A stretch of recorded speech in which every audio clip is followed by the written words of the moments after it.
In our last episode, King Leonardo had offered his kingdom as a prize to anyone who could beat his horse, White Star, in a steeplechase race. He felt sure that no horse in the world could beat White Star, but Itchy Brother and Biggie Rat pulled an amazing switch and stole White Star, putting in his place an old milk wagon horse which they had painted to look like White Star. They then painted White Star and challenged King Leonardo to a race.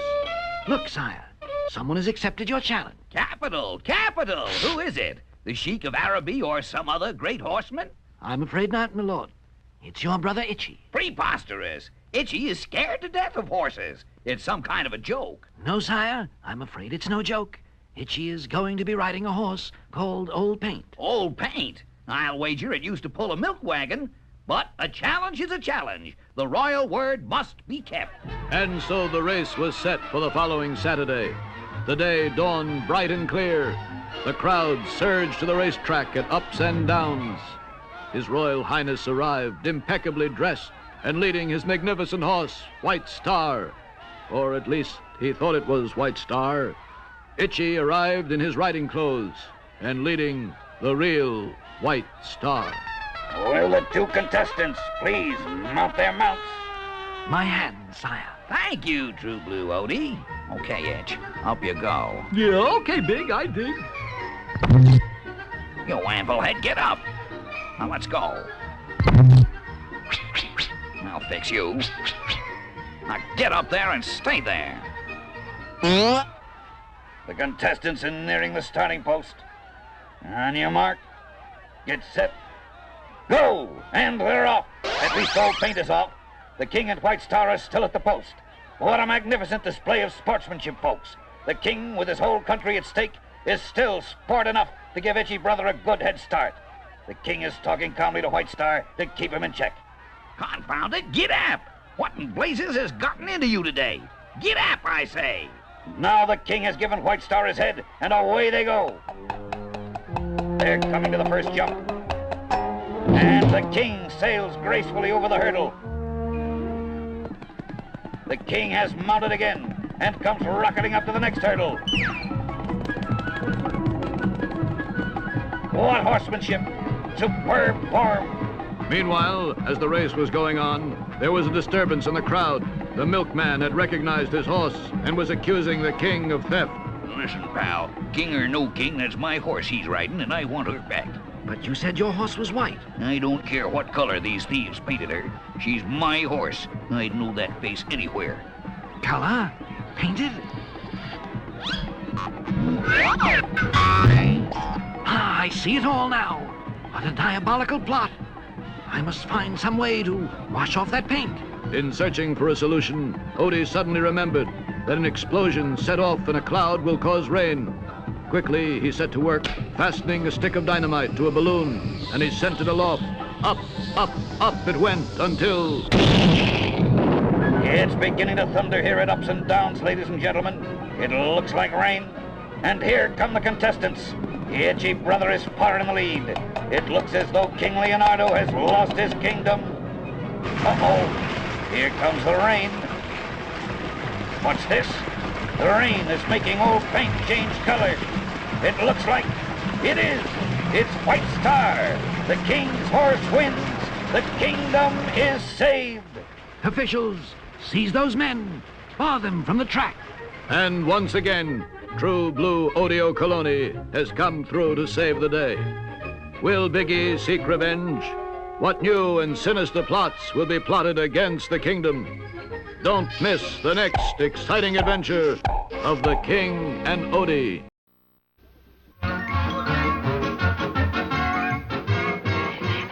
Major Minor, I've looked all over the territory for that bandit savoir-faire. He's nowhere to be found.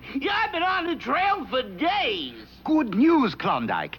I've had a tip that savoir-faire is hiding out in town in the Branch Water Cafe. Well, I'll go there right now and arrest that rascal. Be careful, Klondike. The Branch Water Cafe is the toughest place in the territory.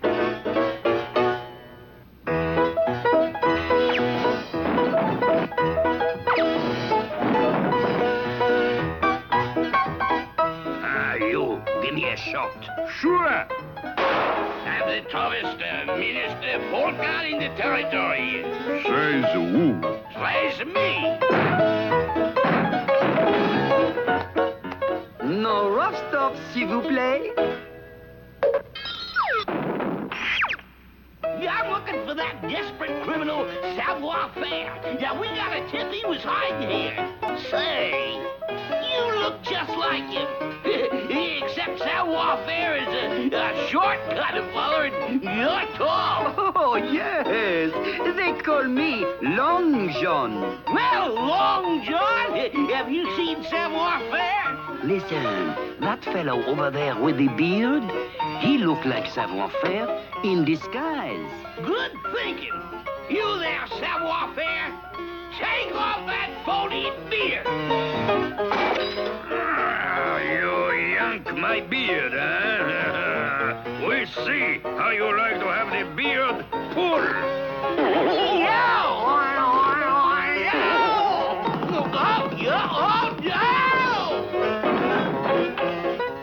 That was the wrong man, Long John.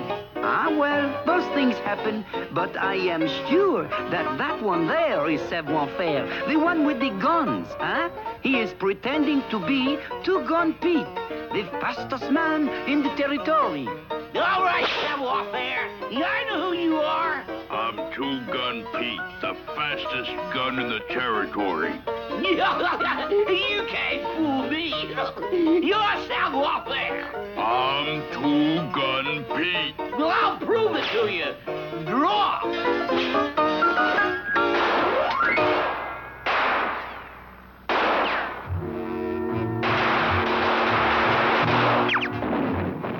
Hey, Long John, my partner and me, we caught us a grizzly bear for the circus. Can we keep him in the back room till the circus man gets here? Oh, but of course.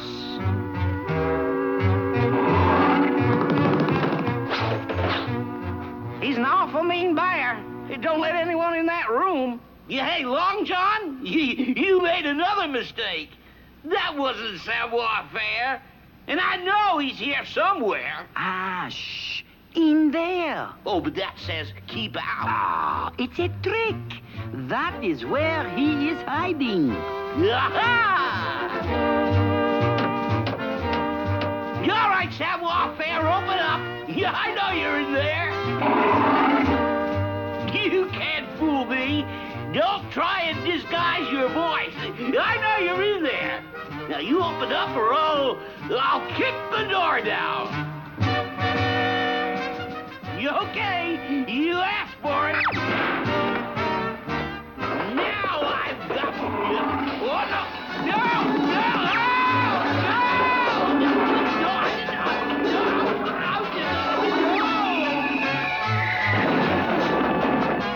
Still, Long John, you're really savoir-faire. It's a long story. Never mind. Klondike Kat always gets his mouth.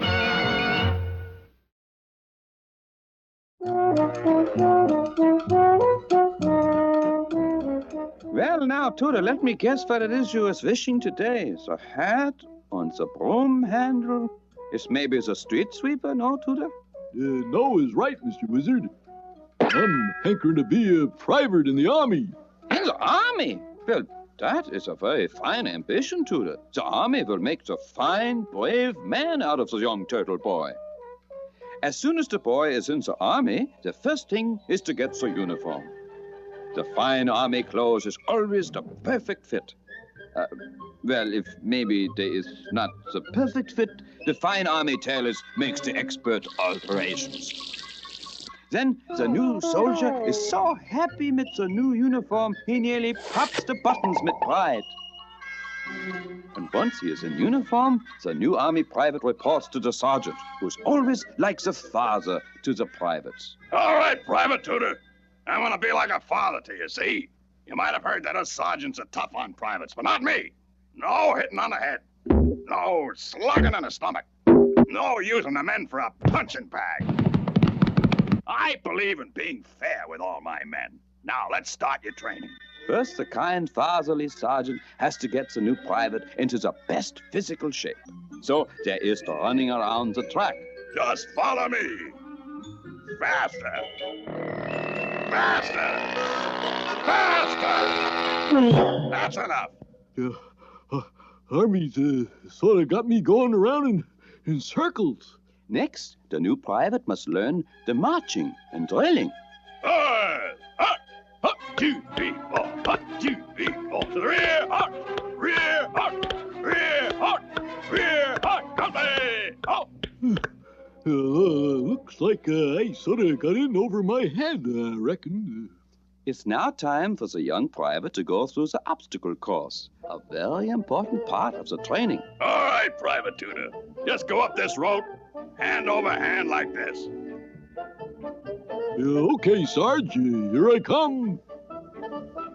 I sure don't seem to be getting no place in the Army. Reckon I gotta move faster. Now I'm getting someplace. Next, on the obstacle course was the high wall.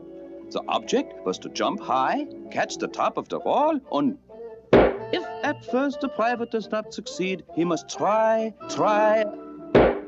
Never give up is the motto of the Army private. Well, I reckon there's more than one way to skin a wall. Oh, man, this here Army is starting to leave me flat. Once the new private was in the best physical condition, the Army would divide its men into 2 groups and then pretend like they was fighting the real war. All right, Private Tutor. Our objective is to capture that machine gun on the hill. Go get it, Private Tutor.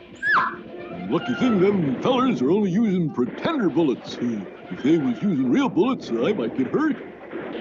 Now, hold on here, fellers. All right, I'll just toss this here hand grenade and... I reckon I didn't let her fly soon enough, but this here bazooka gun is sure to do the trick. Shell must be stuck. Well, I'll just... Help! Help, Mr. Wizard! I'm blasting off for the moon! Help! Well, once again I say, tristle, drassel, drossel, drum, time for this one to come home. There, the Hudson River. Did I tell you about my amazing escape act? Speaking of escape, Commander, I really... As Mystifying McBragg the magician, I was locked in the world's most secure object, a United States mailbox. The box was tossed into the Hudson River. I had only a few moments to make my escape, holding my breath, don't you know? But nothing could hold me. Quickly, I was out and greeted by wild applause and cheers. Everywhere, I was asked to repeat this marvelous trick. Perfect every time, until that fateful day. As the mailbox struck the bottom of the river, a giant octopus locked his 8 arms around it. I spied the beast through the mailbox slot. I poked at him, and he released the dark ink an octopus uses as a smokescreen. My breath was giving out. Terrifying. What did you do? Realizing I was in a U.S. mailbox, I used the octopus ink to write a quick note of help.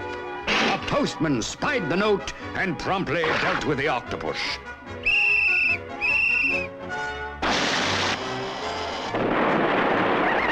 And I won my greatest triumph. I'd say that story ended with a really happy note. Quite.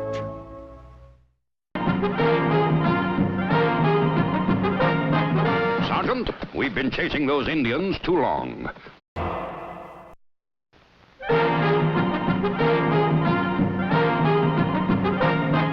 Sergeant, we've been chasing those Indians too long. What we need is some relaxation. Let's go over to the amusement park in town. We'll take some rides, have some fun, enjoy ourselves. Forget our differences in rank.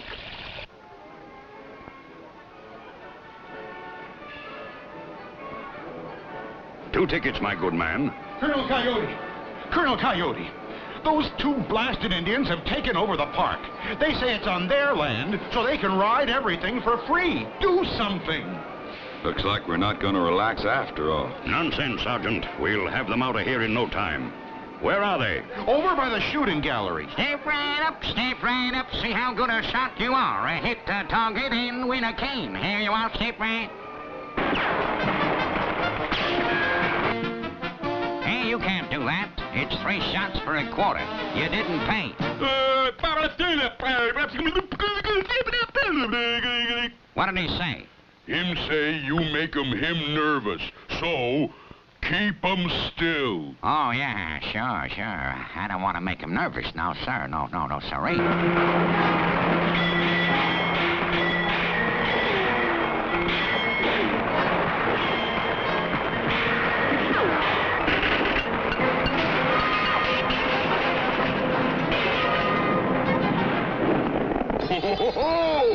You win 'em prize. Charge! Charge! Sound 'em like Colonel. Charge!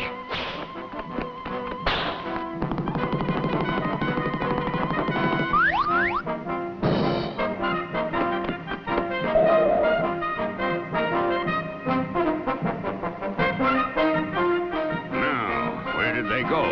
Ah, there, after them. They're climbing that ladder. But, Colonel, I wouldn't... Nonsense, Sergeant. Follow me. Charge!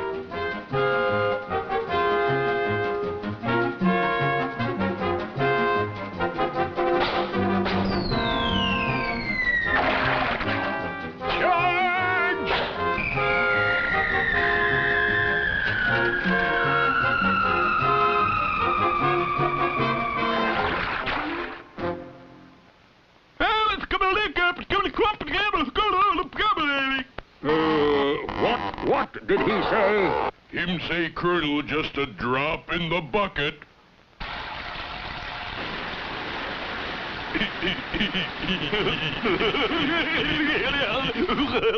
Now, where did they go? There they go, Sergeant. Toward the Ferris wheel. Uh-oh. Charge! Well, hey, you gotta pay. What did he say? Him say Colonel pay. There they go. You're the colonel? You said you'd pay. I'll do no such thing. I'm not going to pay one. After them, follow that cab.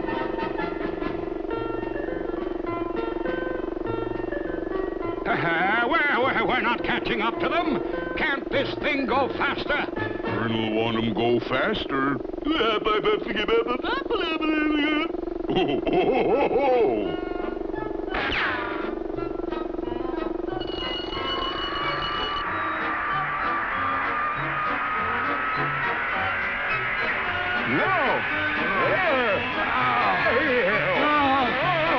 Stop!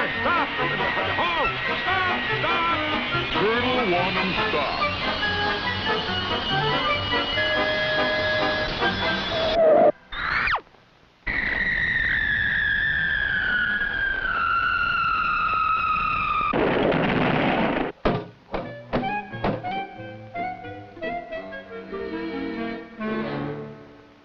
Don't y'all miss our next adventure. Those Indians will have the Colonel going round in circles again.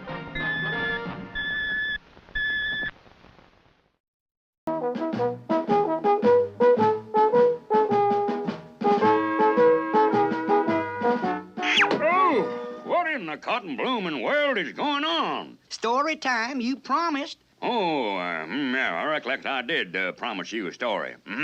Ever tell you about that feller up there on the wall? That's my great-great-great-great-great-great-great-uncle, Captain Horatio Hunter, the first of the hornblowers.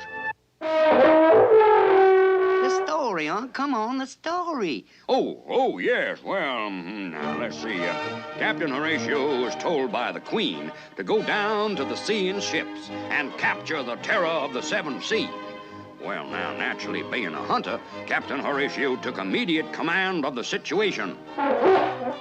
Avast, you swabs! Belay and shiver me timbers! Mizzen the mainsail, scuttle the scuppers, and bottom the topsail. Batten the belfry, port your starboard, blow the man down. What's he talking about, mate? I think he said to lower the boom. Aye, aye, lower away.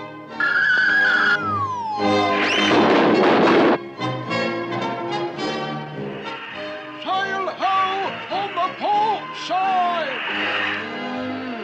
I declare, I can't see a cotton blooming thing. He said port side, Captain. That's on the left. Well, doggone if it isn't. Port left, starboard right.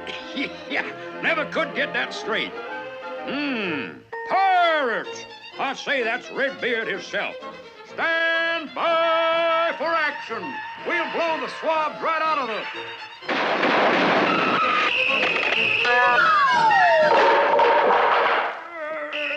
Show no quarter. Show no quarter, men. Don't give up the ship. I have not yet begun to fire. Don't shoot till you see the whites of... Oh, Captain, my Captain, the pirates are boarding the ship, sir. All right, men, to arms. But remember, men, the fox is mine. Here, friend. Let me help you with that. Well, now, thank you kindly, son. I'm mighty obliged to you. That is, I just don't know what I would have done if the fox showed up right then. The fox! I've got you. At last. You wily, clever pirate.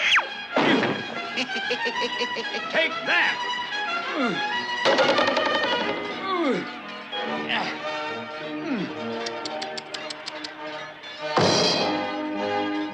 Gee, Unc, what happened? Sounds like it was the end of your Uncle Horatio, huh? Not on your tintype, son. The fox never lived. That could put an end to a hunter. But what happened? Well, you might not believe it, but here's what happened. In regular pirate fashion, old Redbeard made Captain Horatio walk the plank. But the captain used it as a diving board and did a beautiful back 1.5 with a half twist and landed right on Redbeard. And just at that very moment, the Admiral of the Queen's Navy came aboard. Sure no, Horatio, you've done it again. Captured the pirate and all the treasure. Oh, the seas are safe once more. Well, now, shucks, it weren't nothing, son, for I am a hunter. Who was that brave, courageous old sea dog, Admiral? That, me boy, was Captain Horatio Hunter, the first of the hornblowers.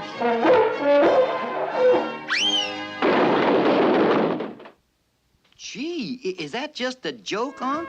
I don't know whether to believe that story or not. Believe it? Well, son, wait till I tell you about my great-granddaddy, the lone hunter. Oh, do, do, oh, do, do, oh.